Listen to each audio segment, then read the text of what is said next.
All right, well, that was fun.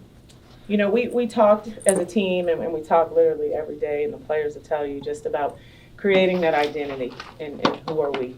And obviously, we want to start on the defensive end with defensive energy and intensity. And I thought we came out of the locker room ready today.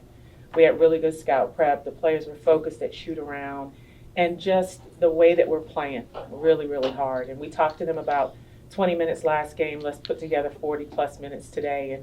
And I thought we're getting close, right? We're getting close. There are things we'll obviously go back, look at the film, and grow from. But this is a group that it doesn't matter. Players are filling up the stat sheet from a defensive intensity.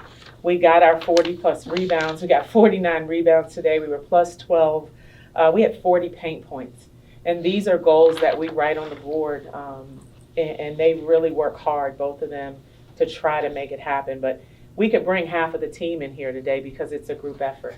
And we tell them it doesn't matter who, it could be a different person each night as long as we do it together. And so I love what we're creating. I love how hard the players are working, and we're 2-0.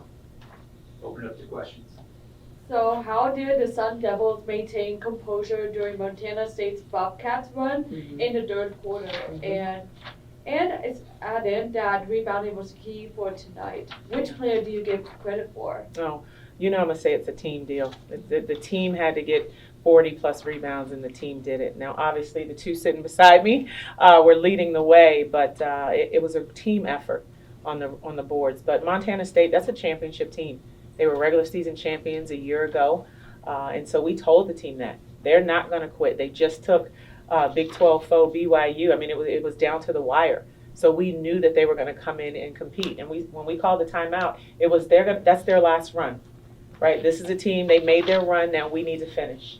And when you have them looking at you and they're responding and they know, what, they're ready. And I just get excited because every day I'm learning more and more about this group and who we are together. And so they showed today that they never hung their head, and they did what they had to do to fight to finish. Thank you. Coach, Monday, Jalen and Jaden kind of led the way tonight. The two of them had double-digit points, but also the two beside you. What does it kind of mean coming off of last year, where now this year your offense has that versatility and different people can do different things on different nights?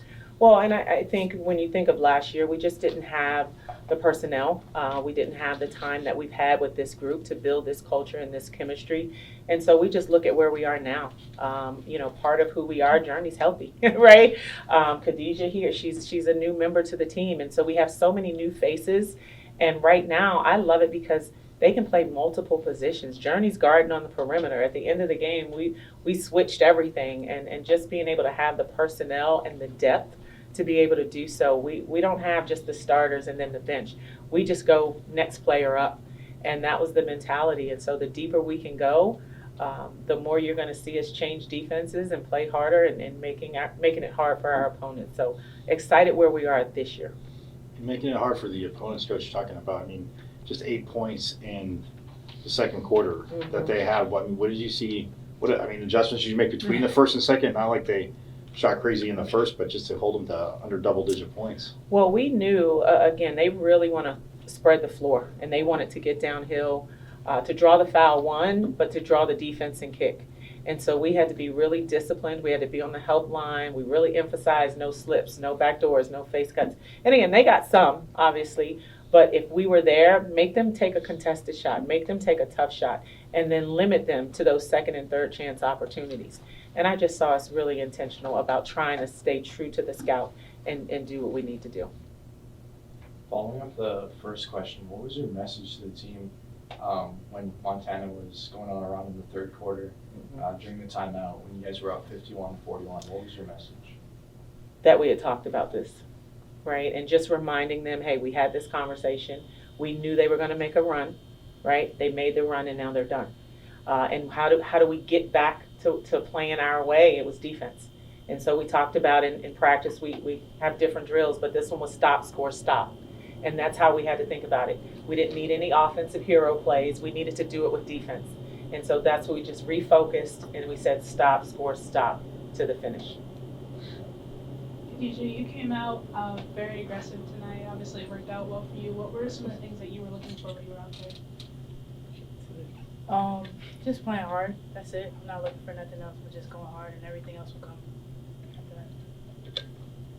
She's modest. She's worked hard for this. She was ready for the moment. But this is what we see every day in practice, where she's just that matchup nightmare. She can take you on the perimeter. She can score inside.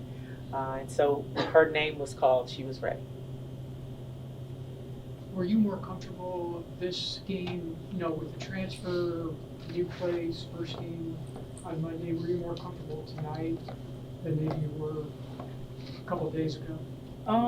It looked like it. That's why I'm asking you that question. Yeah, I guess I was a little more comfortable, coming in. This is really my first time starting, so I had a little bit of nerves, but I'm getting adjusted now. How were you guys able to come out so dominant, dropping 30 in the first quarter? Do you think it was like a matchup or scheme, or just dropping shots? I just think we have a lot of talent, and we have depth in all the players that we have on our team. The shots that you see them make, these are the shots that they make in practice, and these are the options. We tell all 5 players, right, if this is a shot that you work on every day and the shot that you practice, you be confident in taking in the game.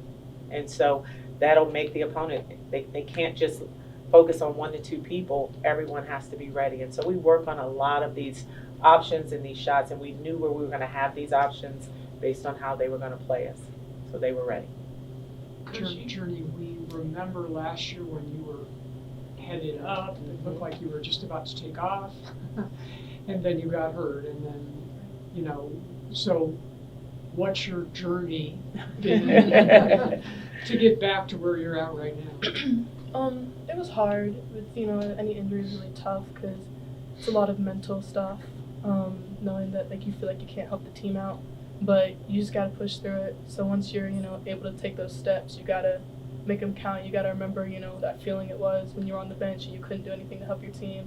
So now when you get that chance, even though it's hard and it's tiring and you're tired of, going to practice and running sprints and doing stuff, you gotta remember that this is what you wanted, and this, I've been waiting a year now to come back and be able to help my team out and perform. So I'm just thankful that I was able to do that. Most of the players tonight ended up with 3 or even 4 fouls. How did you have your defense get a little bit smarter as foul trouble started to rack up?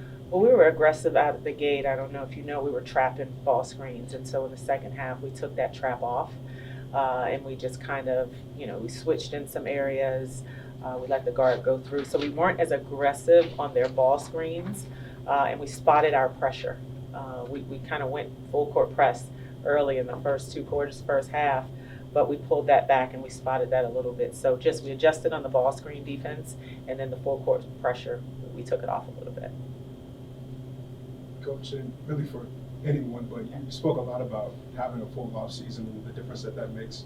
But in a very real way, what does that look like for you guys on a daily basis? What difference does that make? First, I'll say it's a lot of team, right? This team spends a lot of time together. Whether it's, they're having movie night or game night. We're still trying to figure out all these games. It's a marshmallow, I don't know. I'm still learning the games. Team functions at the house as well. And that's building chemistry and culture and just learning about one another. And then it's just in the summer, you're limited with summer access. You get 4 hours on the court a week. And it was just a lot of skill development, getting in shape, conditioning. And then once we're able to practice, it was just building the team. And for us, it's moving parts. What does it look like? Can we play the way that I want to? And I will say our coaches do a phenomenal job. Our assistant coaches do a phenomenal job with film, with development. They did a wonderful job recruiting. And so it just really, we assembled not just really talented players, but phenomenal people. And you win with culture. And that's the thing that we are really building day in and day out. As we're creating, just this special moment together. And so I think we've been intentional about it, but I think it's been a group effort to get us to this point. I wanted to ask you about Treasure, starting last year, now coming off the bench, but she can still do a lot of those same things. She had 9 points tonight, and some of those were key moments. How do you kind of look at her? Mm-hmm. And then I think now you can comment on Grice because she signed. Can you give us a comment on what adding her What is TG, going yeah. to mean to the program? Well, as far as Treasure, again, she's coming back, right? She wasn't 100% early, and so she's working her way back. But I mean, she's just super talented. We had 22 bench points tonight. So to be able to bring that spark off the bench, it doesn't matter. And we don't look at it as starters versus bench players. We look at it as, hey, next woman up, and then matchups. You know, I talked to her yesterday before the game. I said, it's going to be a matchup nightmare for them because you can post up their guards. I think I said it at the start of the game, so Treasure, be ready. So I think as long as you communicate with the players and they know what's happening, they don't feel like they did anything wrong. Because I know a lot weighs on who starts, who doesn't start. It's about who produces. And we talk about, you know, just being in the production business.